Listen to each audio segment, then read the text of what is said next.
Vamos a empezar con esta presentación que se titula Diagnóstico sobre estados emocionales y violencia en niñez, fe y alegría, que es una fundación en Nicaragua, Managua específicamente. Los autores son el licenciado Jesús Castellón, que está por ahí, y el maestro Francisco Vinicio Buitrago de Nicaragua. Jesús Castellón es especialista en desarrollo social y género y masculinidades con más de 25 años de experiencia en procesos de educación popular, intervención comunitaria, protección de derechos y transformación social. Es licenciado también en promoción social y humana. Actualmente es responsable de masculinidades y gestiones de esa Fundación Fe y Alegría Internacional, desde donde ha liderado procesos de formación en masculinidades igualitarias y paz a nivel latinoamericano como responsable de la Federación Internacional de Fe y Alegría. También es coautor de materiales pedagógicos y formador de la Escuela Virtual de Género de la red en más de 10 países. Es fundador de la Asociación de Hombres contra la Violencia, construida en los años 90 en Nicaragua.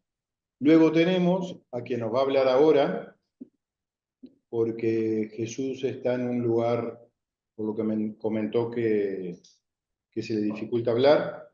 Vinicio Buitrago es psicólogo social nicaragüense con maestría en perspectiva de género y desarrollo, otorgado por la Universidad de Barcelona y la Universidad Centroamericana UCA de Managua. También es coordinador del proyecto Curso Metodológico de Masculinidades y Educación Popular durante 2012-2022 con modalidad presencial y virtual del Centro de Comunicación y Educación Popular. Consultor desde 2007 en intervenciones psicosociales sobre masculinidades dirigidas a jóvenes y hombres adultos de grupos Meta en Ministerio de Salud Pública y Educación. Voy a abreviar un poquito más. Vinicio también participó entre 1905 y 2012 en el Grupo de Hombres contra la Violencia y la Asociación de Hombres contra la Violencia en Red Más, que tengo entendido que es una ONG en Nicaragua. Ahora sí, puedes compartir, ampliar y comenzar cuando quieras. Tienes 20 minutos. Ok, bueno, entonces como decía Darío, es un diagnóstico sobre estados emocionales y situaciones de violencia en preadolescentes en colegios de fe y alegría de América Latina, ¿verdad? Para fe y alegría, eh, el trabajar sobre las emociones es valioso en sí mismo, ¿ya? Por cuanto que tiene que ver con la educación integral, ¿verdad? Pero además por el impacto que se ha venido encontrando que tiene en lo emocional, ¿verdad? En la calidad de los aprendizajes. Eh, Ahora, la escuela, como dice ahí, es un lugar de acceso al conocimiento de calidad, lo cual es clave para la inserción laboral y el aprendizaje crítico. Ya, esto lo plantea Daniel Villanueva, que es el coordinador general de Fe y Alegría. Ahora, sin embargo, en el mundo hay lo que él denomina una emergencia educativa, que está marcada de manera especial por la falta de acceso al sistema educativo. Hay 260 millones de niños y niñas en el mundo que no acceden a la escuela, siendo un lugar tan importante. Y por otro lado, quienes acceden en condiciones muchas veces de violencia y de precariedad. ¿Ya? Entonces, y además hay violencia.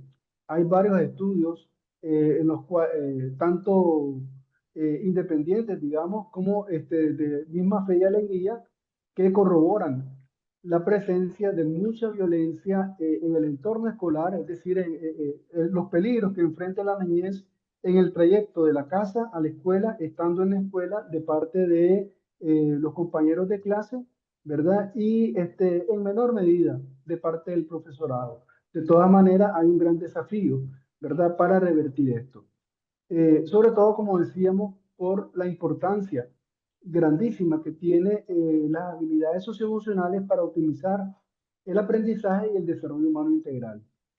Entonces, teniendo en cuenta eso, y teniendo en cuenta la importancia de sustentar las intervenciones en datos frescos, digamos, en Fe y Alegría se decidió hacer un diagnóstico sobre estados emocionales y situaciones de violencia que pasan preadolescentes de los colegios de Fe y Alegría. Se seleccionó 24 colegios repartidos en 4 países: Argentina, Perú, Ecuador y Venezuela, a 6 colegios por país, ¿verdad? Representativos, perdón, de la diversidad en las escuelas de fe y alegría a nivel de América Latina. Eh, Participaron niños y niñas de sexto, séptimo y octavo grado, es decir, preadolescentes. Y participaron 110 niñas y 120 niños para un total de 230 estudiantes. Perdón. Ok, otra cosa que queremos, bueno, eso, ¿verdad? Ahora, este es un estudio, un diagnóstico que casi exploratorio, ¿ya? Y es de una perspectiva cual y cuantitativa. Es decir, es cualitativo por cuanto que la muestra no es representativa. Además, es cualitativo porque es pionero, pues digamos, en el contexto nuestro de fe y alegría, pero aplica procedimientos cuantitativos, un poco para sacar tendencias. Se aplicó una encuesta con preguntas cerradas y con preguntas abiertas. Eh, Bien, eso básicamente. Y ahora vamos a compartir los resultados. Eh, entonces, nosotros vamos a presentar los resultados planteando lo que encontramos acerca de las emociones que están presentes en las niñas y los niños, las situaciones de violencia y la manera como ellos y ellas responden a estas situaciones. Hablamos de emociones negativas, no porque las emociones sean negativas en sí mismas. Al contrario, las emociones son positivas en tanto que son señales, tanto internas como externas, ¿verdad? De situaciones a las que hay que resolver. Es decir, ante un peligro es, es, es acertado desde el punto de vista del organismo humano, es acertado experimentar miedo. El miedo te dice de que algo está mal, ¿verdad? Y que hay que o enfrentarlo o huir según el grado de peligrosidad y los recursos con los que uno cuente. Entonces, las emociones no son negativas, ¿verdad? Pero en el habla común, universalmente, se entiende, cuando decimos emociones negativas, la gente rápido conecta con esas emociones que causan dolor o displacer. Entonces, en ese sentido, se hace conceptualmente conveniente eh, retomar esto de las emociones negativas, el vocablo, y las emociones positivas. Ahora, se aisló 3 emociones de estas consideradas negativas: la ansiedad, la tristeza y el resentimiento. Como ustedes ven ahí en la barra, tenemos en las niñas en barra verde y los niños en barra celeste, eh, para cada emoción: la ansiedad, la tristeza y el resentimiento. Y tenemos resaltado un promedio. Si nosotros vemos tanto a nivel de cada emoción como a nivel de, del promedio, vemos que efectivamente las niñas expresan más sentir emociones negativas. Digo expresan porque el estudio es cualitativo, es exploratorio y es de autorreporte. Es decir, aquí estamos confiando, se dieron todas las garantías, evidentemente estamos confiando que las personas responden con toda sinceridad. Esto es bien importante decirlo porque no dudamos de la sinceridad de las niñas y los niños, aunque sí muchas veces uno no es totalmente consciente, especialmente en el caso de los niños se puede dar el caso, pues, de que no sean totalmente conscientes de sus propias emociones. Ya, entonces, las niñas expresan más que los niños estas 3 emociones. Eh, Ahora, aquí vemos nosotros sesgos de género, ¿verdad? O el impacto del género, en la medida que las niñas son socializadas para expresar con más facilidad estas emociones negativas, la tristeza, por ejemplo, el miedo, la ansiedad, ¿verdad? Los niños, en cambio, son socializados para no reconocerlas y si las reconocen, ocultarlas. Entonces, aquí queda dicho de que puede ser posible que haya algún nivel de subregistro. De todas maneras, estos datos hay que tenerlos en cuenta, ¿verdad? Bien, eso en cuanto a las emociones llamadas negativas. Otro aspecto que se indagó es la violencia. Y aquí tenemos separados los resultados, tal lo que se encuentra en las niñas y los niños. Aquí en la violencia eh, encontramos, por ejemplo, también dividimos la violencia que se da en el entorno familiar y la que se da en el ámbito escolar. ¿Verdad? No agota todos los escenarios de la violencia, pero tiene que ver con dos entornos muy especiales o relevantes, ¿verdad? Desde la perspectiva educativa. Entonces, en el hogar, las niñas reciben violencia de parte de sus familiares, especialmente de las madres y de los hermanos y hermanas. Empujones de parte de los hermanos, apodos de parte de los hermanos y los hermanos. Ya, ahora, en el caso del ambiente familiar, ustedes ven la siguiente columna, violencia ejercida, ellas responden la violencia, especialmente gritándole a sus madres o haciendo jalones de pelo o empujones contra hermanos y contra hermanas. En el colegio no reportan responder con violencia, es decir, en el colegio reciben violencia, pero no la devuelven. Eh, no queremos decir de que sea bueno responder con violencia, ya al contrario, pero lo que nosotros creemos que sale aquí a luz es la masculinización de los espacios públicos. Es decir, las niñas, a diferencia de los niños, como vamos a ver luego, reciben violencia en el colegio, pero no la devuelven, ¿verdad? Aquí tenemos a los niños. Voy a adelantarme para que veamos, por ejemplo, la violencia en el colegio. Ellos reciben violencia, pero también responden con violencia, como no lo hacen las niñas. Esto corrobora lo que yo decía antes. Ahora, volviendo al entorno familiar, los niños igual reciben violencia de parte de los padres y las madres, violencia verbal, pues, gritos, y de parte de los hermanos y hermanas. Ellos responden la violencia hacia los hermanos y las hermanas. Y en el ámbito escolar, reciben bastante formas de violencia de parte de sus compañeros. Golpes, empujones, gritos, amenazas de parte de los compañeros, apodos, pelea en redes sociales, acoso de parte de otros compañeros, apodos, agresión verbal, daño de objetos, ofensas e insultos. Y ellos responden con empujones, con gritos y con apodos, ¿verdad? Esta violencia la reciben de sus compañeros de aula y posiblemente también de niños mayores, ¿verdad? Puede ser posible. En todo caso, es obvio que no responden la violencia con la misma intensidad, aunque sí la responden un poco.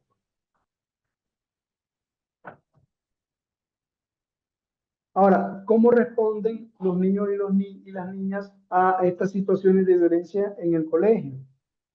Responden desde las competencias emocionales. Este es un concepto de Rafael Vizquerra, ¿verdad? Que identifica actitudes ante los conflictos, habilidades sociales, la conciencia emocional, la regulación emocional y la autonomía emocional. Ahora, aquí los niños y las niñas están más o menos homologados, pues rondan, todos pasan más de un 60% de las respuestas que dan muestra de responder desde las competencias emocionales. Esto es bueno. También hay que decir que en el caso de la violencia, 30% de los niños y las niñas reportaron haberla sufrido. Como decíamos hace rato, la muestra no es representativa, pero en todo caso marca tendencia y 30% es bastante. Ahora, También, entonces, igual que es alarmante la violencia que reciben, es estimulante la respuesta que dan porque si están más allá del 60% de óptimo desde las competencias emocionales, quiere decir de que están respondiendo más bien que mal, ¿verdad? Sin embargo, siempre hay que poner atención a esos vacíos que puede haber, ¿verdad? O esas deficiencias que puede haber. En cuanto a la actitud ante los conflictos, eh, las niñas y los niños responden más o menos de igual manera, pues, ¿verdad? En cuanto a lo positivo. Solamente destacar que las niñas recurren más a encarar a la persona, es decir, querer resolver el problema cara a cara o enterar a familiares o a profesores.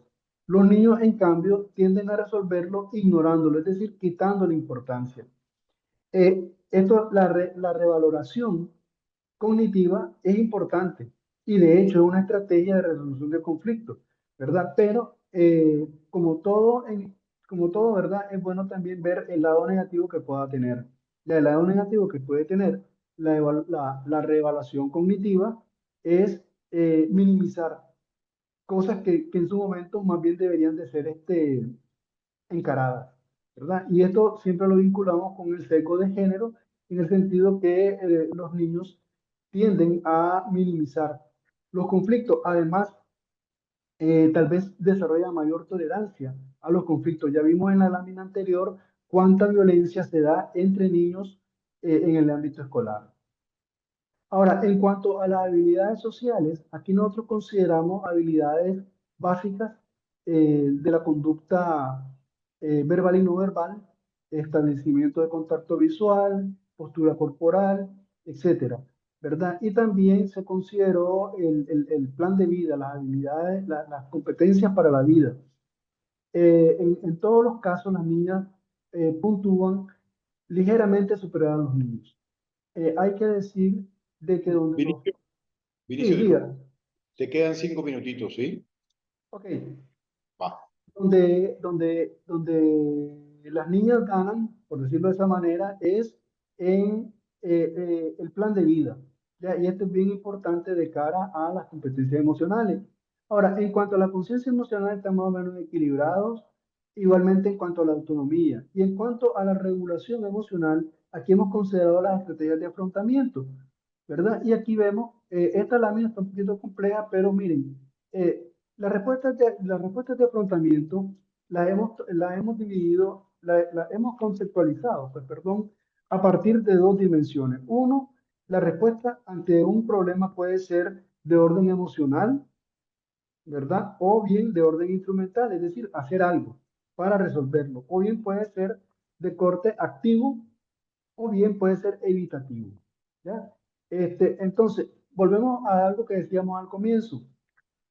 Evitar, es decir, salir de la escena violenta, no es negativo. Muchas veces es un asunto de vida o muerte. Entonces, evitar el conflicto no es negativo en sí mismo. Pero cuando se adopta como práctica recurrente o patrón de conducta, ahí a largo plazo es más bien contraproducente. Entonces vemos, por ejemplo, las barras celestes indican lo evitativo y las amarillas, las anaranjadas indican lo activo. Entonces, ante los conflictos, la respuesta de las niñas es básicamente evitativa, ¿ya? Desde lo emocional, llorar, ¿ya? Llorar es bueno, ¿verdad? Pero tenerlo como única respuesta, ahí puede haber un límite. Ya, en cambio, los niños suelen ser más resolutivos a nivel de planeación, es decir, de revalorar la situación y plantearse lo que tienen que hacer. Y en la práctica también los niños son más activos, como se indica, como se ve en la última barra. Ahora, en cuanto al afrontamiento de la ansiedad y de la tristeza, ¿verdad? Vemos de que niños y niñas responden baja, pero responden más bien de manera activa. Y las niñas evitan, los niños, perdón, evitan bastante más que las niñas búsqueda de apoyo, según esta barra. Entonces, llegando a las conclusiones, encontramos un poco lo que hemos dicho, ¿verdad? Las niñas expresan más el resentimiento, En ambos grupos los desencadenantes de la tristeza son similares, sin embargo las niñas son más expresivas. Ambos grupos reproducen violencia, las niñas más en el entorno familiar, los niños más en el entorno escolar. Los niños destacan más en los componentes cognitivos, como decíamos hace rato, ante los conflictos. Eh, Me brinco la de las habilidades sociales que ya le había dicho acerca de la autonomía emocional. Los niños destacan la automotivación y las niñas la conciencia crítica de las normas sociales. Es decir, aquí esto es porque las niñas desde esas edades ya reciben mucha presión para mantener la figura, ya verse bonitas, verse delgadas, etcétera. Y acerca de las estrategias de afrontamiento, ambos grupos hay evidencias de estrategias evitativas. Ante esto, hay una serie de recomendaciones, ¿verdad? Voy a rogarle que me den un minutito, ¿verdad? Para poderlas decir, porque es bien importante para ver la respuesta que se está pensando dar desde Fe y Alegría.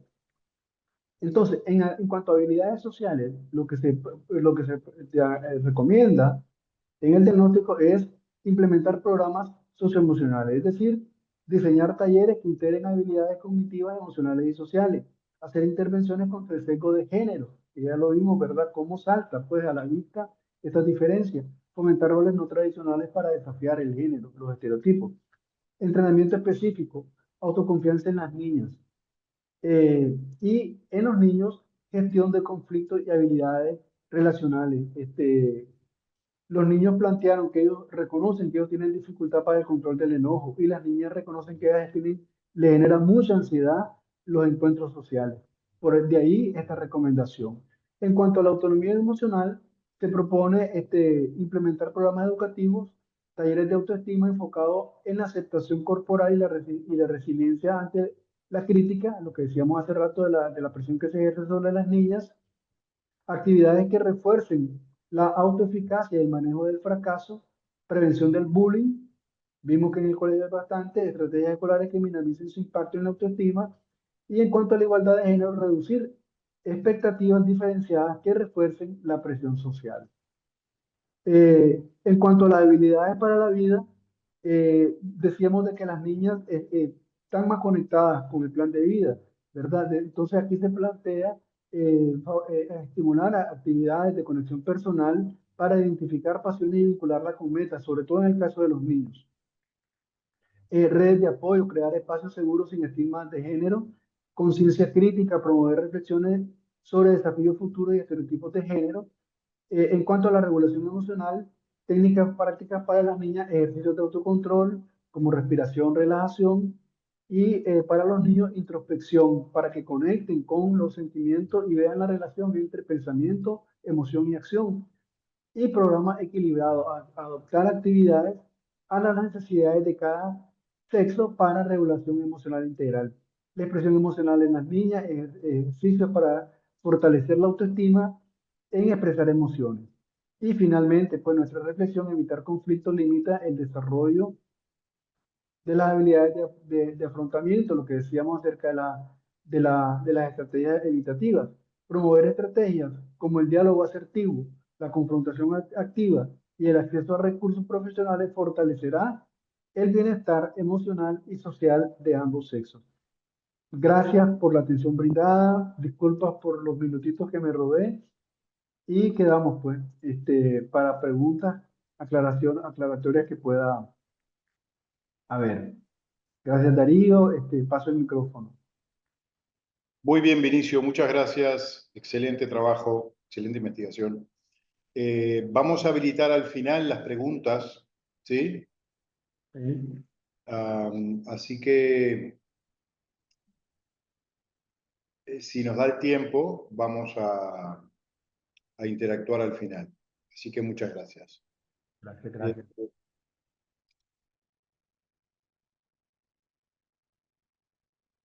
Para que esto para mí no es fácil, ¿eh?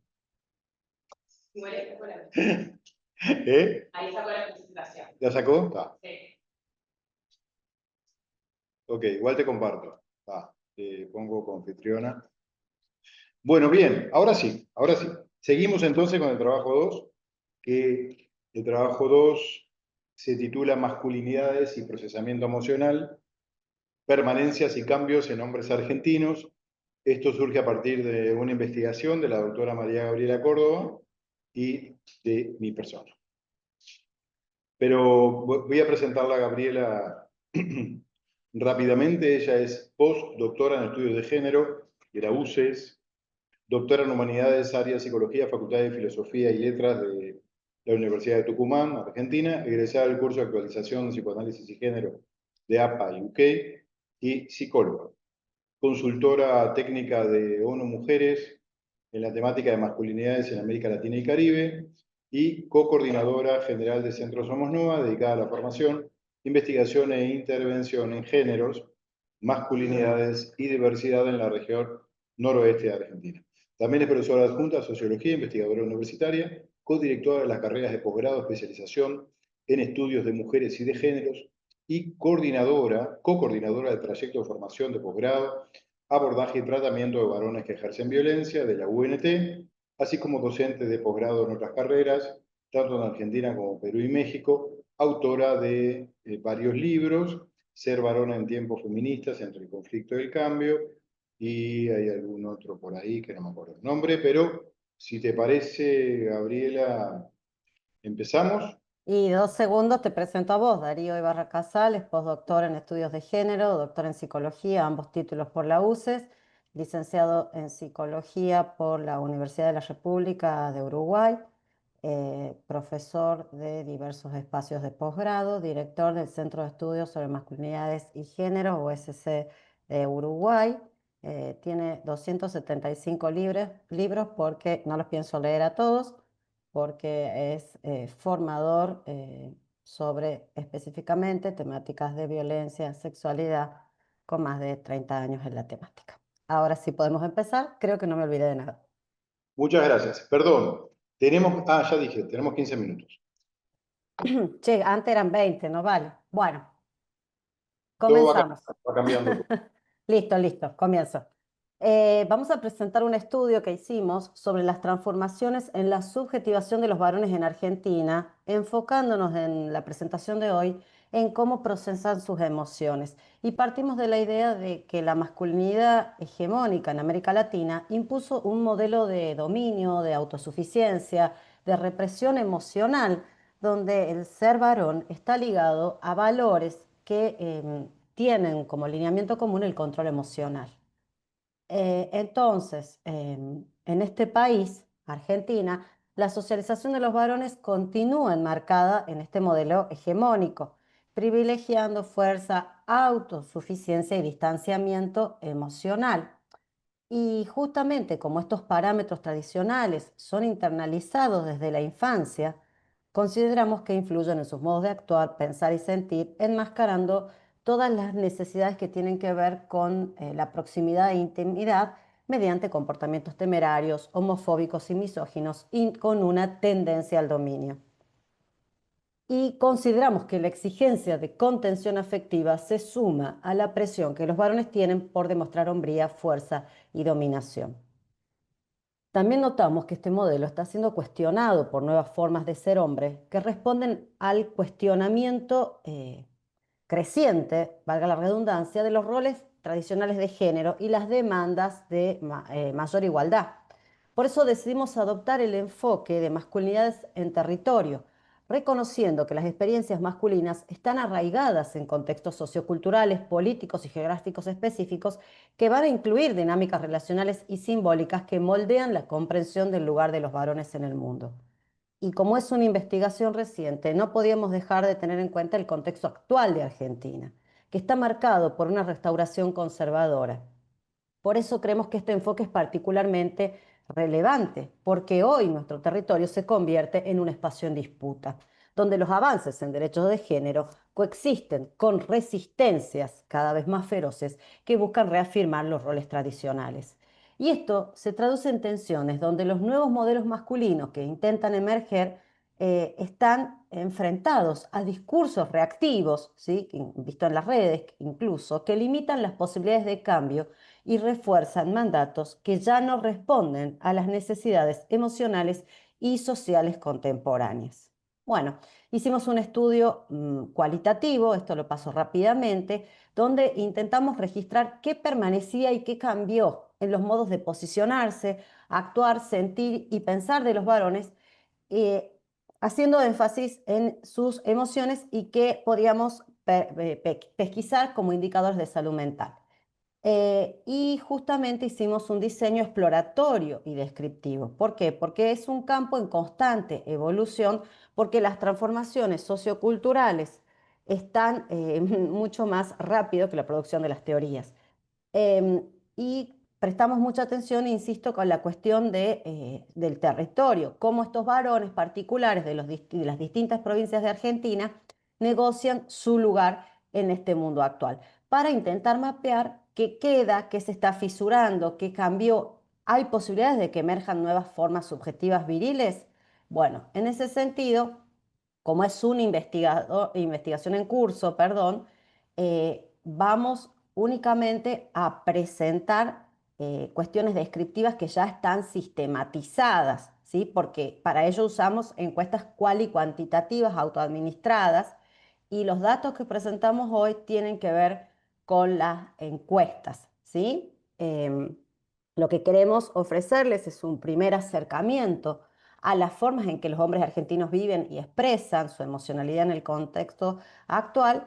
Y bueno, y estamos ahora armando, ya no solo armando, llevando a cabo las entrevistas, intentando identificar a partir de estas tendencias generales que les vamos a mostrar ahora, si existen o no posibles correlaciones entre lo sociodemográfico, lo etario y lo económico, específicamente con cómo sienten los afectos, cómo actúan y cómo se comportan. Bueno, así que dicho esto, los resultados que vamos a dar hoy son preliminares. La muestra fue de varones residentes en diferentes regiones de Argentina de entre 25 y 55 años, con diversidad en niveles educativos y económicos, porque queríamos capturar la heterogeneidad de las experiencias de los varones. Y analizamos 125 encuestas. ¿M?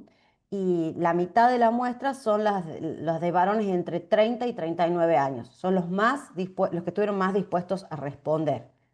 Y respecto a su lugar de residencia, la muestra realmente fue heterogénea, porque solo el 12% habita en el AMBA, el área metropolitana de Buenos Aires, y el resto se ubica en las distintas regiones de Argentina. El NOA, el 24%, en NEA el 15%, en el centro de Argentina el 21%, en Cuyo el 18% y Patagonia el 10%. Y esto es muy importante porque solo logramos que quienes respondieran la encuesta residiesen en zonas urbanas, o sea, 9 de cada 10. Entonces queremos también marcar que esto significa que lo que estamos infiriendo solo aplica para varones argentinos urbanos. Bueno, y el nivel educativo alcanzado, 6 de cada 10 afirmaron haber completado el nivel universitario, y el 95% de los participantes también tenía empleo, ya sea por cuenta propia o en relación de dependencia. Y lo que nos pareció muy importante cuando les preguntamos acerca de sus ingresos, lo que declararon, notamos que existían dinámicas significativas que reflejaban cómo las condiciones socioeconómicas atraviesan las experiencias emocionales masculinas, porque los que están en clase media, media y media baja, con la nueva división, no están en condiciones de vulnerabilidad extrema, pero están actualmente enfrentando una presión constante por mantener la estabilidad económica. Entonces, fíjense cómo el mandato masculino de ser un proveedor, en este caso se intensifica y funciona como un eje central de su identidad. Y todo el tiempo están luchando por sostener esa posición, lo que les genera tensiones emocionales que no siempre encuentran vías de expresión. Y no quieren mostrarse vulnerables. El 37,5% de los encuestados, que pertenece a la clase media alta y a la clase directamente alta, con ingresos muy elevados, tienen una menor exposición a estas incertidumbres cotidianas económicas. Entonces, como tienen un éxito económico, están vinculados a una mayor autoestima, porque ellos mismos se asocian con prestigio, con autosuficiencia. Pero lo que notábamos es que se volvían más eficaces que tiernos, porque los logros materiales em, predominan sobre la emocionalidad, dificultando que desarrollen relaciones afectivas más profundas o que reconozcan que están cansados o alguna otra necesidad. Y el 20% de los encuestados también pertenece a la clase baja, con condiciones económicas vulnerables, cercanas a la línea de pobreza, y hay doble carga en estos varones. Presión de cumplir con los roles tradicionales de proveedor y un contexto de precarización económica, donde además hay dificultades asociadas para recurrir a apoyos, como puede ser un servicio de salud mental. Entonces, en estos grupos veíamos un estrés intensificado, sentimientos de insuficiencia personal que generaba un deterioro significativo en la autoestima. Entonces, bueno, sí creemos que el contexto está impactando muchísimo en estos varones. Bueno, acerca de la emocionalidad masculina, y corto acá, Darío, si te parece, continúas vos, notamos que el 75% de los varones nos avisan que fueron educados bajo la premisa de que los hombres no lloran. Entonces, ¿qué termina pasando?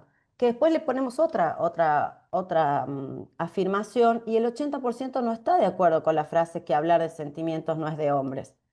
Entonces ustedes me dirán, ¿por qué hay una contradicción acá? Sí, hay una contradicción que es aparente porque puede interpretarse como parte de una transición en las formas de construcción subjetiva masculina. ¿Por qué? Porque la coexistencia de mandatos tradicionales con formas más flexibles de vivenciar la masculinidad sugiere lo que Demetriou denomina masculinidades híbridas, configuraciones que combinan elementos de la masculinidad hegemónica con prácticas y valores asociados a la equidad de género.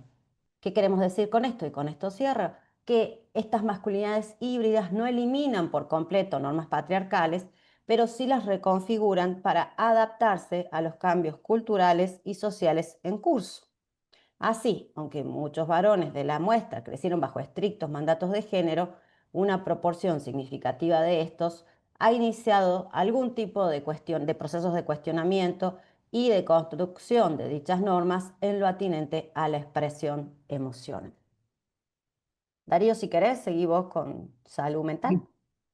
Dale, sigo. Mientras te escuchaba, tijereteaba, estoy cortando también porque no hay tiempo.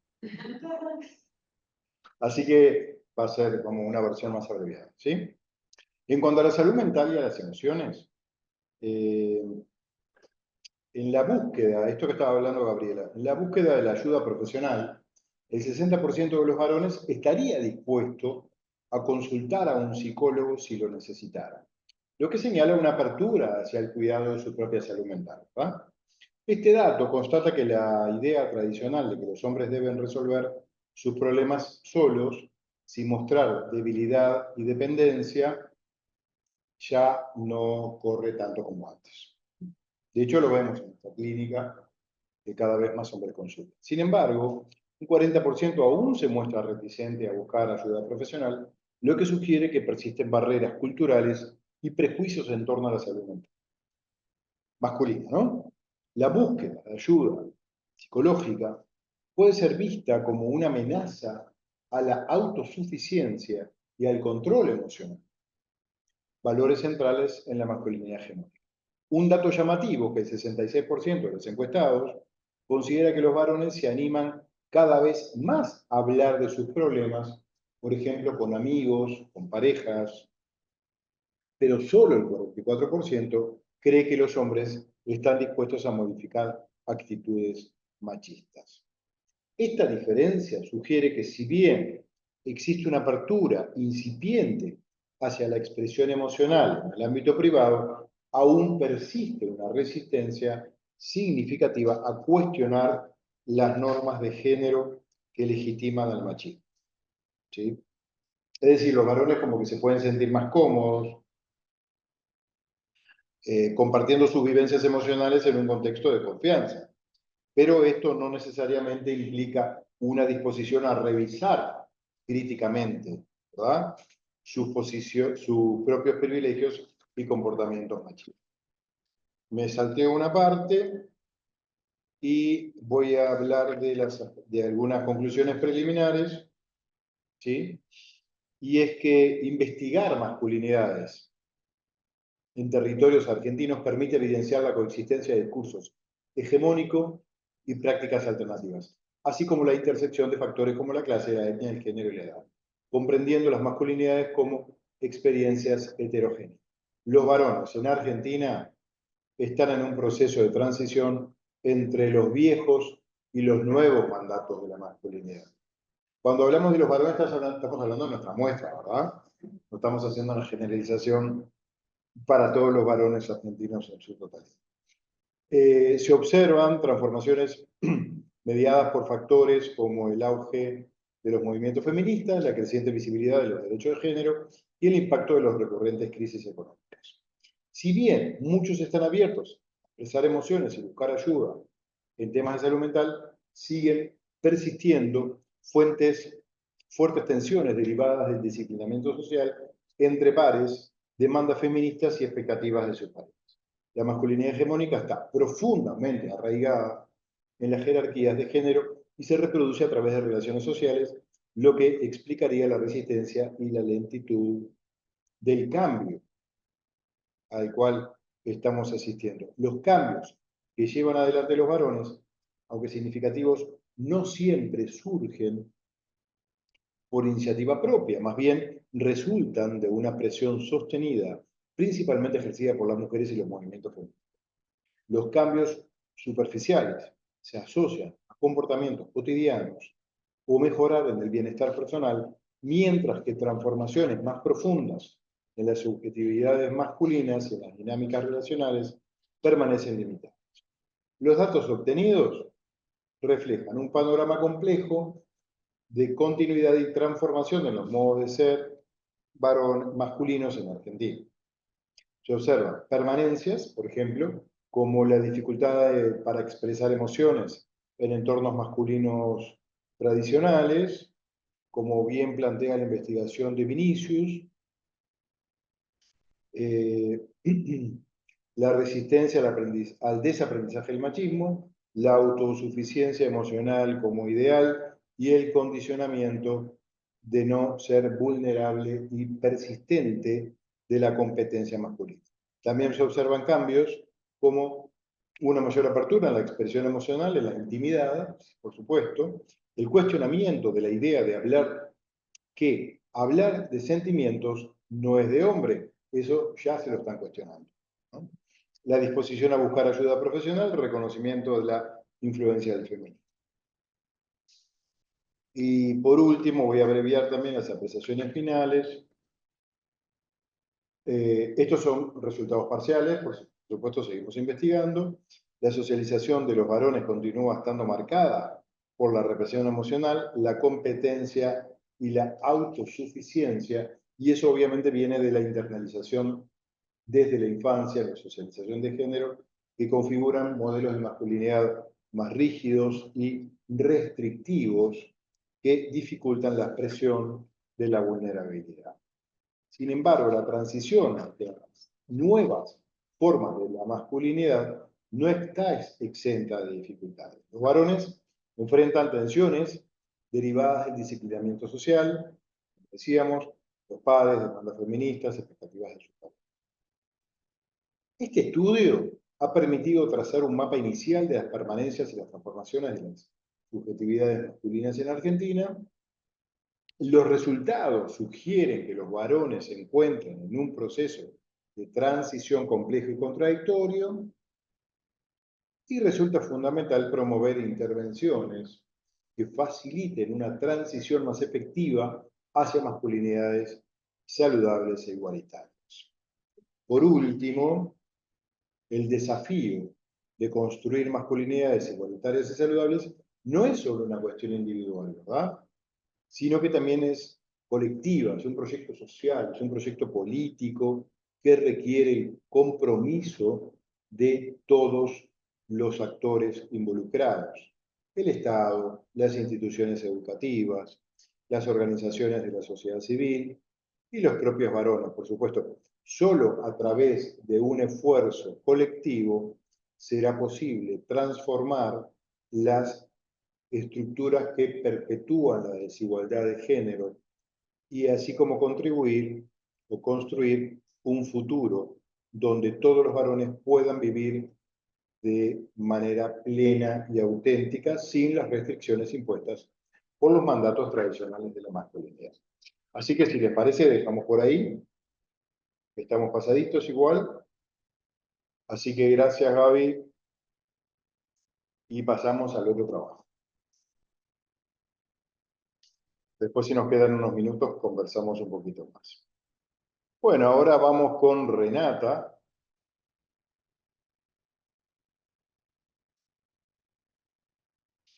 Renata Shaun, perdón si no pronuncio bien tu apellido. Y Susana también hizo el trabajo contigo, ¿verdad? Ahora nos contás un poquito. El título es Representaciones paternas de país que se afastaran afectiva y financieramente los filhos, un estudio de caso. ¿Vas a hablar en portugués?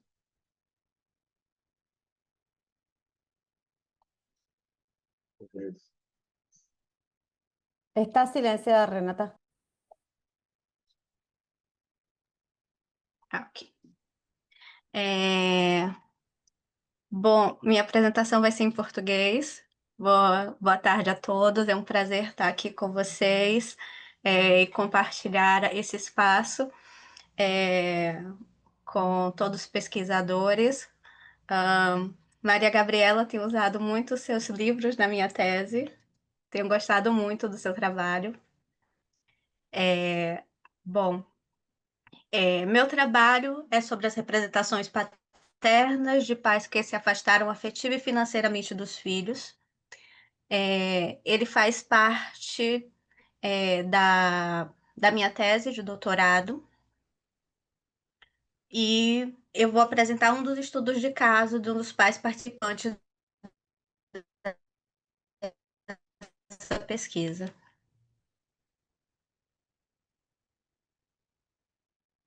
É reconhecido amplamente que como fundamental para o desenvolvimento e essa interação entre pai e filho, segundo a Berasturi, constitui um dos fatores para o desenvolvimento psíquico, cognitivo e social da criança, favorecendo sua capacidade de aprendizagem e sua integração na comunidade. Além disso, a Berasturi ainda afirma que a experiência clínica tem mostrado que na vida adulta as representações originárias dessa vivência influenciam significativamente a construção psicoafetiva do indivíduo, refletindo diretamente em suas relações interpessoais. Apesar do exercício da paternidade ser importante tanto do ponto de vista social, jurídico e psíquico, de acordo com os dados do Conselho Nacional de Justiça, em 2011, cerca de 5,5 milhões de crianças não possuíam o nome do pai em seus registros de nascimento no Brasil. E o Censo Demográfico Brasileiro aponta que mulheres eram responsáveis por 49,1% das unidades domésticas no Brasil. E em 2023, 172.200 crianças foram registradas sem o nome do pai, segundo a Associação Nacional dos Registradores de Pessoas Naturais. Esses dados apontam o quanto é alarmante a quantidade de abandonos paternos, tanto do ponto de vista financeiro quanto do ponto de vista emocional no Brasil. Essa deserção paterna, de acordo com Tuller, que é uma socióloga e filósofa brasileira, através desse afastamento afetivo e financeiro, gera com frequência uma sobrecarga significativa sobre a mãe, que passa a assumir de forma exclusiva as funções parentais de cuidado, disciplina, sustento, afeto, educação e lazer. Também obriga o Estado a auxiliar no cuidado com esses filhos, com essas crianças, adolescentes, através de programas sociais, atendimento médico, psicológico, psiquiátrico, através também do sistema judiciário, a fim de garantir a responsabilização legal desse pai ausente. Sem falar que o abandono paterno faz com que as crianças e os adolescentes se tornem mais propensos à instabilidade escolar, ao medo constante de abandono e a comportamentos agressivos. Sabendo dos problemas gerados pelo abandono paterno, temos muitas pesquisas que investigam esse modelo de abandono acerca do olhar do filho, das mães, das avós, mas dentro do estado da arte, nas plataformas que pesquisamos, não encontramos estudos que trouxessem o olhar paterno sobre esse afastamento afetivo e financeiro dos filhos. Dessa maneira, nos perguntamos nesse trabalho qual a representação paterna de um pai que se afastou afetiva e financeiramente dos filhos. Essa pesquisa pode vir a trazer elementos para o entendimento do psiquismo dos pais que se afastaram afetiva e financeiramente dos filhos, e, além disso, apresenta uma nova perspectiva sobre esse fenômeno, contribuindo com o meio científico para novos olhares para o abandono materno.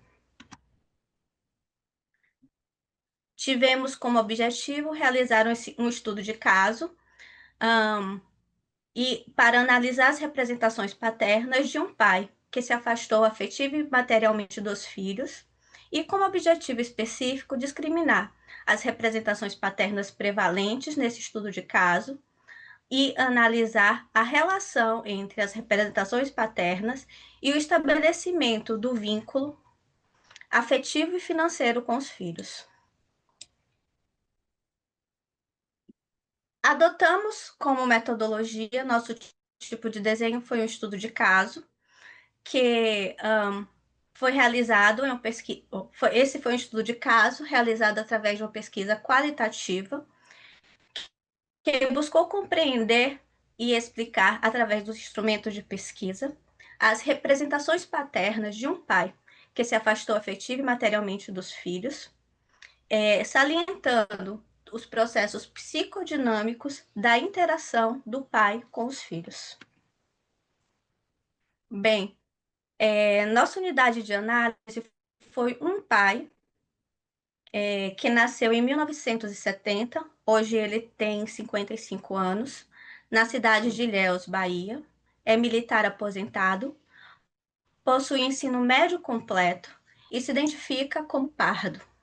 Tem 2 filhos do primeiro casamento, R, nascido em 1996, e W, nascido em 1996.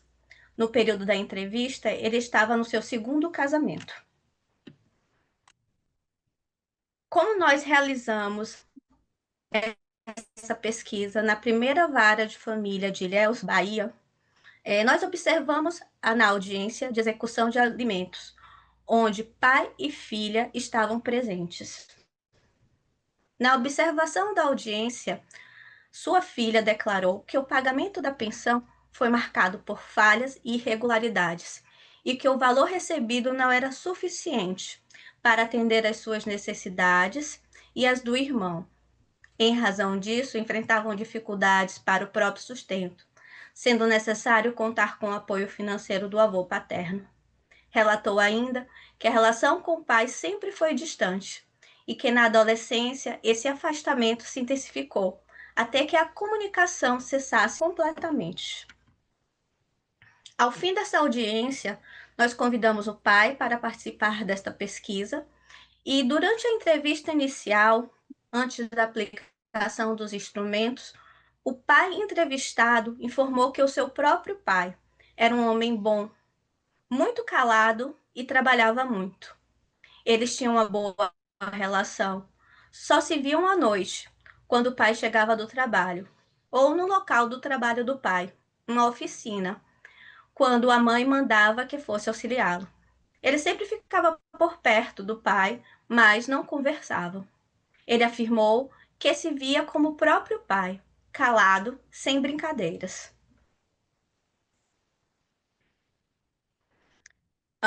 Como técnicas e instrumentos, utilizamos a observação e a escuta sistemática dos pais e filhos na audiência, uma entrevista semi-estruturada e administramos 3 lâminas do teste de percepção temática, TAT, de Henry Murray.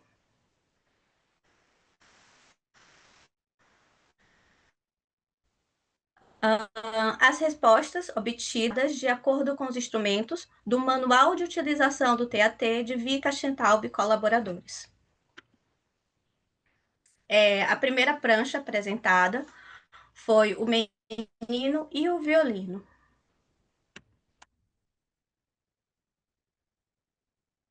Bom, para Murray, essa deve ser a primeira prancha que a gente deve apresentar quando a gente está aplicando o teste. Então, quando o pai se deparou e contou a história a partir dessa prancha, ele contou a história. Ele está pensativo, pensando como a senhora falou, no violino, se perguntando ele possa, com certeza, tocar ele ou não. Ou então pensando em alguém para ensinar ele a manipular, no caso, esse violino, a tocar. Qual a problemática e o resultado da análise dessa história? A criança cuja imaturidade funcional é reconhecida pelo entrevistado se coloca diante de um objeto, o violino. O entrevistado apresenta sua própria maturidade diante da figura, ao perguntar à pesquisadora: o que está na imagem? As questões apresentadas na narrativa estão relacionadas à meta de manejar, tocar e conhecer o objeto, violino.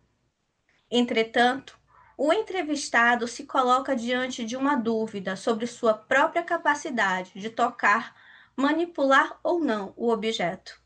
Diante da dúvida de sua própria capacidade, o sujeito pensa em recorrer a um outro com maior saber que possa ensiná-lo, mas não sabe se vai encontrá-lo. Na questão abordada nesse assunto do estudo de caso acerca do abandono paterno, observamos um pai com dúvidas sobre sua própria capacidade de lidar, tocar seus filhos, e de um filho, o entrevistado, que diante do seu pai tem dúvidas se pode ou não tocá-lo. Esse pai calado e distante. Diante da sua dúvida, o entrevistado apresenta o desejo de haver alguém que possa ensiná-lo, uma vez que seu próprio pai, calado, que não conversava, não o ensinou. A segunda prancha que apresentamos foi a prancha 7, RH masculina, pai e filho. Diante dessa prancha, o pai conta a história. O pai, né? E o filho. No caso, o filho desabafando alguma coisa e conversando alguma coisa com o pai. O pai está atencioso escutando. Pela cara do filho, aqui com certeza bem triste. E o pai, triste também, né? A problemática vista nessa história, sobre a perspectiva do relato paterno, há um filho que busca o pai para acolhê-lo. E esse pai se mostra aberto para tal, apresentando empatia para os seus sentimentos. Levando em consideração que é um afastamento entre pai e filhos, podemos inferir que o pai se mostra aberto a reaver essa relação, sob a condição que os filhos o procurem em situação de desabafo, expressando seus sentimentos sinceros de tristeza. Nesse caso, o vínculo predominante afetivo pode ser estabelecido através de uma compreensão empática e uma grande proximidade. As catequias positivas tomam uma forma benigna de acolhimento e amparo. Nesse modelo de vinculação, se privilegia o cuidado, a proteção e o amparo.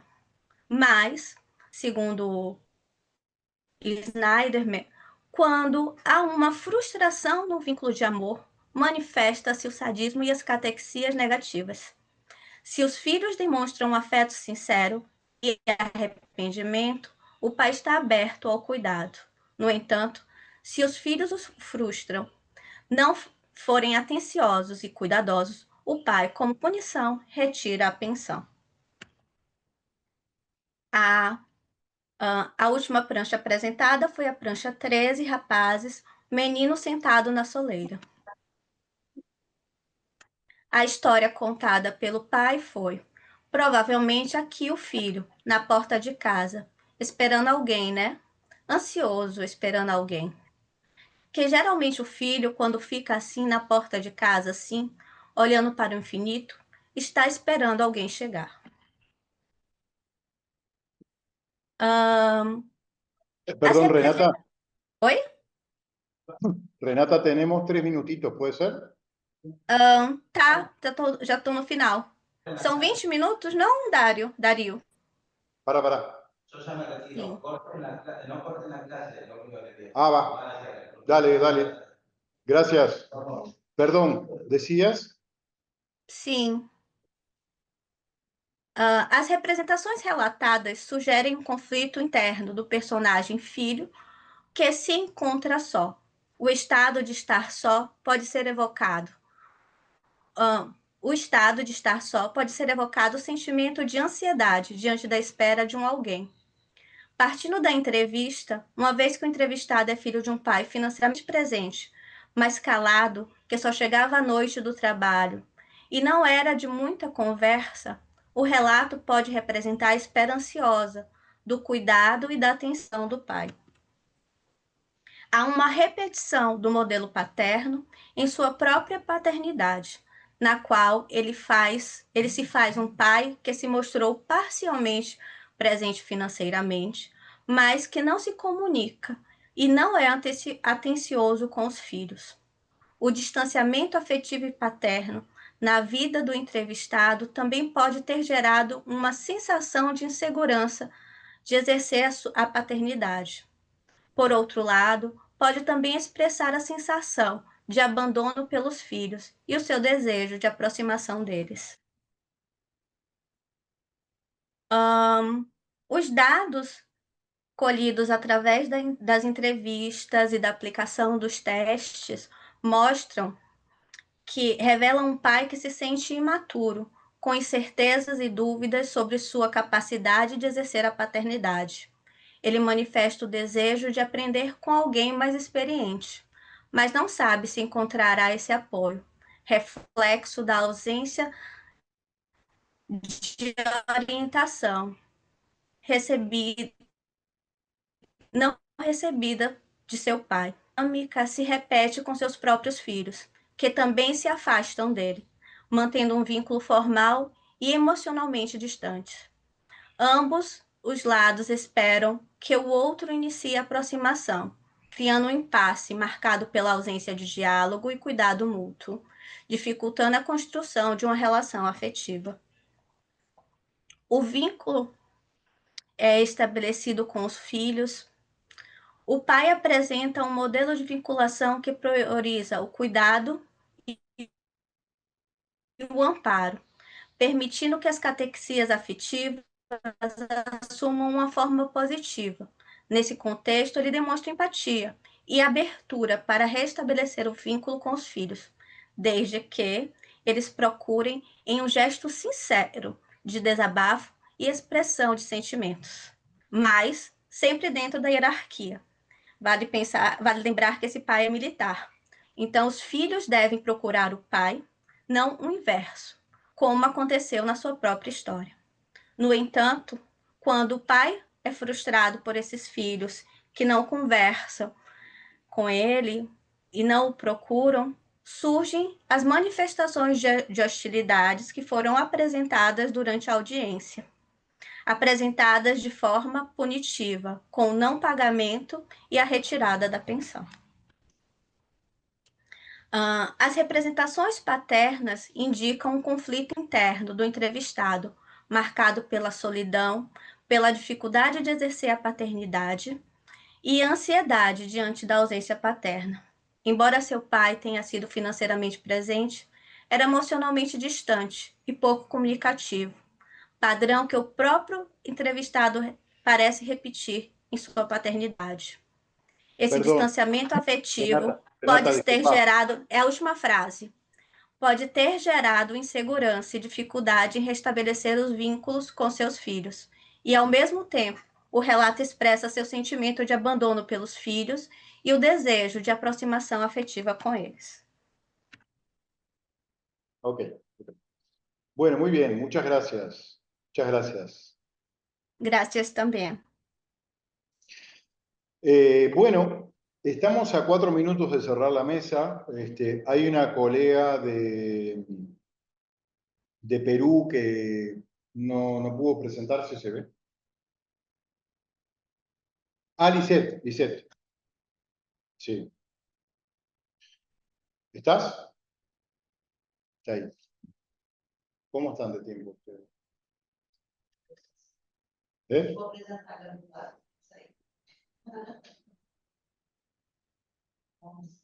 ¿Eh? Hola, ¿me escuchan? Buenas. Sí. ¿Me logran Bueno. escuchar? Sí, vaya. Lisette, sí, ¿qué tal?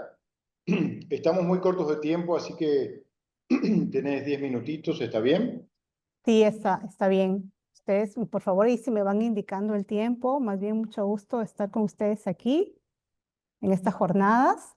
Entonces arranco porque sé que el tiempo es bastante limitado. Vale. ¿Sí? Entonces, esta investigación se trata sobre hombres que consumen cuerpo de mujeres como mercancía sexual, víctimas de trata y explotación en La Pampa y Madre de Dios, ¿no? Las preguntas de investigación arrancan para conocer justamente qué sucede alrededor de las masculinidades, cómo se construyen estas, para que incluso mantengan relaciones sexuales en lugares de explotación sexual, como es la zona de La Pampa y Madre de Dios, que es un lugar de minería ilegal, ¿no? Que como conocemos en zonas extractivistas, pues hay una mercantilización de todo, inclusive del cuerpo de las mujeres, ¿no? Y justamente era analizar justamente el ejercicio de esa masculinidad, el ejercicio de su sexualidad activa o de su hipersexualidad. Después de eso, también identificar las características específicas de estos hombres que son mineros y exmineros en esta zona de explotación, ¿no? Y analizar qué elementos sociales, culturales, pero también sociales y culturales y económicos refuerzan o sostienen esta masculinidad en estas zonas, ¿no?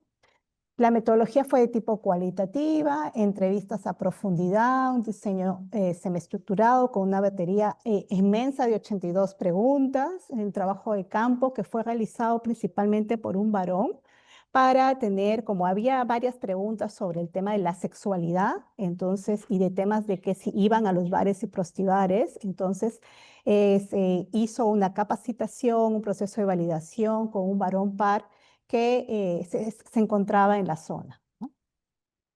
Se tuvo también, fueron 15 mineros, exmineros de 22 a 36 años aproximadamente, que acudían o hayan acudido a los prostibares de la zona de la Pampa y que mantengan o hayan mantenido relaciones sexuales, ¿no? Se tuvo antes una muestra mayor, pero por los criterios de inclusión, pues ya se imaginarán, no era tan fácil encontrar a estos criterios que acudan a los bares y que además accedan a hacer la entrevista, ¿no?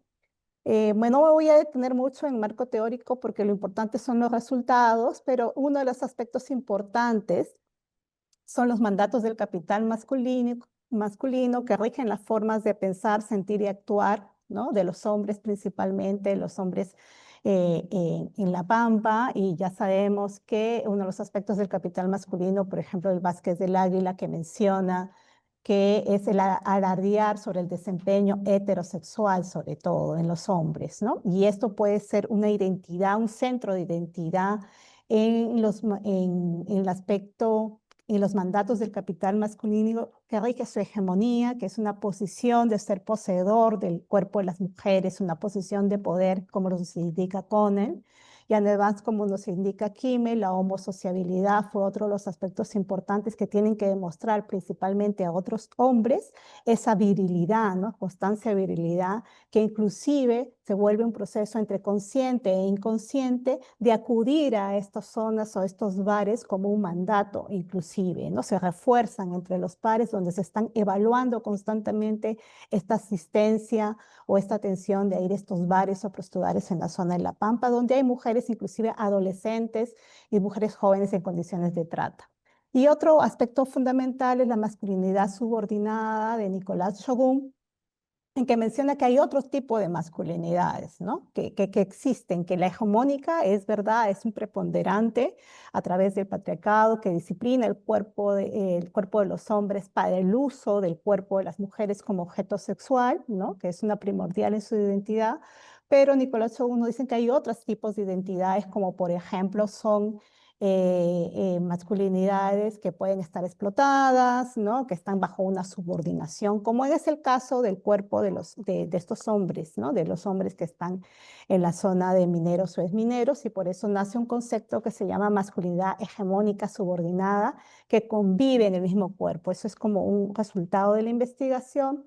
Y solamente para mencionarles, La Pampa, algunas fotografías que he traído, es un espacio masculinizado, androcéntrico, porque precisamente busca priorizar espacios que favorecen a lo masculino, ¿no? La minería, como sabemos, es una actividad extractiva que busca entonces demostrar de alguna manera la habilidad en los hombres en esta explotación que también reciben, pero que también es una actividad masculina, ¿no? Los bares y prostibares como espacios de entretenimiento, entre comillas, ¿no? Y la cancha de fútbol como un espacio único, inclusive de entretenimiento en esta zona, que refuerza esa masculinidad hegemónica para demostrar virilidad y agresividad, ¿no? Entre los resultados, entre las características de los hombres, se encuentran que principalmente son de zonas andinas, algunas amazónicas del Perú, ¿no? Donde buscan oportunidades económicas de desarrollo, es decir, de sobrevivencia. Son hombres marginados en su lugar de origen, que generalmente llegan sin familia, y que si ustedes ven en la fotografía es la forma que tienen de trabajar, donde inhalan, ¿no? Donde están en aguas contaminadas todo el tiempo por el mercurio, y no tienen ningún tipo de protección, ¿no? Ni seguridad social. Obviamente es un trabajo ilegal, de minería ilegal, donde trabajan por 24 horas seguidas, sumergidos así, intercalando un día de descanso, ¿no? Entonces vemos también las condiciones con las que ellos trabajan. Y si vemos a las mujeres explotadas, para hacer un paralelo, las mujeres que están en condiciones de explotación sexual o de trata, tienen las mismas características que ellos. Son quechuas, son amazónicas, están en condiciones de trata también en la búsqueda de oportunidades laborales, ¿no? Entonces, tienen un símil ahí de las propias características. Aquí otra fotografía donde muestran qué condiciones están trabajando. Y entonces vemos que hay estas condiciones sociales, culturales y económicas que me gustaría compartir, muy rápidamente, es que las condiciones sociales, hay una alta inseguridad en la zona ilegal, hay una alta corrupción, hay relaciones obviamente sociales de género desiguales, ¿no? Y ellos mismos dicen en las entrevistas que el lugar los corrompe, ¿no? Que es un ambiente donde se mercantiliza todo, incluso el cuerpo de las mujeres, y que tienen que estar en esto porque inclusive pueden ser amenazados por sus jefes, ¿no? De retirarlos del trabajo si no acuden a estos lugares masculinos, ¿no? Masculinizados como los bares y prostíbulos. Y hay otras condiciones culturales que, por ejemplo, el tema de las fantasías sexuales, la necesidad de tener relaciones sexuales, inclusive como una necesidad incontrolable que va más allá de sus propios pensamientos, ¿no? Que ellos no lo pueden controlar. El tema de desear un cuerpo joven, femenino, principalmente con el mito de la virginidad o la ingenuidad, principalmente para que ellos puedan demostrar su virilidad, ¿no? Con mujeres inexpertas. Y hay un mito importantísimo en esta zona de Madre de Dios en La Pampa, que es un mito perverso, ¿no? Que es cuanto más joven sea la mujer, más oro encontrarán. Entonces hay una condición económica que también se refuerza en mitos y que sustenta la economía. También mencionan que, por ejemplo, en su lugar de origen no ganarían el dinero que ganan aquí, ¿no? Que es 5 veces más de su lugar de origen, ¿no? Hay instancias socializadoras que ellos dicen que no pueden esquivar de cómo se hacen hombres, ¿no? La familia, la escuela, la comunidad, la pornografía, los amigos, los medios de comunicación, ¿no? Otros pares hombres, donde dicen que no hay forma. La primera vez que hablaron de sexualidad ha sido siempre con pares hombres entre los hombres entrevistados, ¿no? En la familia no hay ningún tipo de educación de tipo sexual porque no se sienten con la capacidad ni la confianza para hablar, y la escuela principalmente lo hace con una razón más biológica y de procreación, más que de tipo de educación sexual integral para prevenir violencias, por ejemplo, ¿no? Entonces, la construcción de la masculinidad y el ejercicio de la sexualidad activa, vemos que la hipersexualidad, denominada aquí la hipersexualidad, funciona como un dispositivo del capital masculino, donde los hombres ven como primordial el ejercicio de su sexualidad, a pesar que se les puede preguntar si conocen que las mujeres están en situación de trata. Ellos dicen, bueno, no se puede saber porque no, el documento de identidad no lo conocemos, ellas nos pueden mentir. Entonces hay una especie de justificación acerca de por qué acceden a los cuerpos las mujeres de esta forma, ¿no? Y alardear del desempeño heterosexual también, ¿no? Entonces ven en esta forma de compra de servicios sexuales las mujeres cómo está primordiando su masculinidad, su hegemonía a través de la hipersexualidad. Aquí algunos testimonios rápidos, sé que tengo poco tiempo, pero uno de los testimonios que a mí más me fue impactante es mencionar que como todo hombre piensa estar con chicas jóvenes, ¿no? Que hay una mentalidad de que a una chibola, como se dice aquí en Perú, es una chica joven, ¿no? Y que el hombre es como un carroñero, entonces que no le importa lo que venga. Entonces, ¿cómo es el cuerpo de las mujeres puede estar inclusive objetivizado de esa manera sin importar que es una persona, ¿no? Una chica, una adolescente. Entonces, fue uno de los temas que a mí me impactó al vincularse ellos mismos en unos testimonios como un carroñero, ¿no? Y bueno, vemos un denominador común también en los imaginarios, en las narrativas de los entrevistados, donde responsabilizan a las mujeres sobre la explotación y la trata también. A la vez dicen, bueno, vienen por oportunidades laborales como nosotros, pero yo no las veo encadenadas, a ellas les gusta estar en ese espacio, ¿no? Entonces justifican justifican de una forma la ida a estos lugares, a los bares y prostíbares, y ahí pueden ver una foto de un lugar, de un prostíbar en la zona, ¿no? Entonces hay una condición de inferioridad en la que ven el consumo del cuerpo de las mujeres, ¿no? Desplasmar sus fantasías sexuales, y hay una erotización por el cuerpo bajo una subordinación, donde en palabras de Rita Segato, pues cuando las mujeres están en contextos de violencia son cuerpos desechables, prescindibles, ¿no? Y sobre todo si es una mujer pobre, es considerada un espacio de territorio de conquista, ¿no? Como les decía, hay una empatía diferenciada hacia las mujeres, ¿no? Y una empatía diferenciada porque a la vez es despectiva, ¿no? Con objetos, frases discriminatorias como tienen sexo por trata, yo no las veo encadenadas, les gusta el sexo fácil. Sin embargo, hay una carga moral, también una sanción social, sin ellos responsabilizarse en un comportamiento como clientes y consumidores, ¿no? Para cerrar rápidamente, y gracias por este espacio, entonces, ¿por qué yo indico que es una masculinidad hegemónica subordinada en esta investigación, ¿no? Porque la Pampa ya es un espacio androcéntrico donde se sostiene de elementos sociales, culturales, económicos que refuerzan ese ejercicio de actividad de hipersexualidad, el consumo de cuerpo de mujeres, inclusive adolescentes y jóvenes, que los mandatos del capital masculino disciplinan estos cuerpos y socializan estos cuerpos por diversas circunstancias y situaciones donde ellos consideran que es más importante para alimentar o fomentar su hombría, ¿no? Afirmar su hombría y su virilidad, ¿no? Y las coloca en una posición hegemónica, ¿no? Entonces, es una masculinidad hegemónica subordinada porque a la vez hay una hegemonía al acceder a los cuerpos de las mujeres, ¿no? Ellos sostienen que cosifican el cuerpo de las mujeres, ¿no? Como objeto, las tratan como objetos, hay un comportamiento constante y diario en estos prostíbares, se atienden desde las 4 o 2 de la tarde, más o menos, y toda la noche, ¿no? Pero esa hegemonía no se termina de concretar, no es puramente hegemónica, hay una subordinación porque el sujeto mismo, ¿no?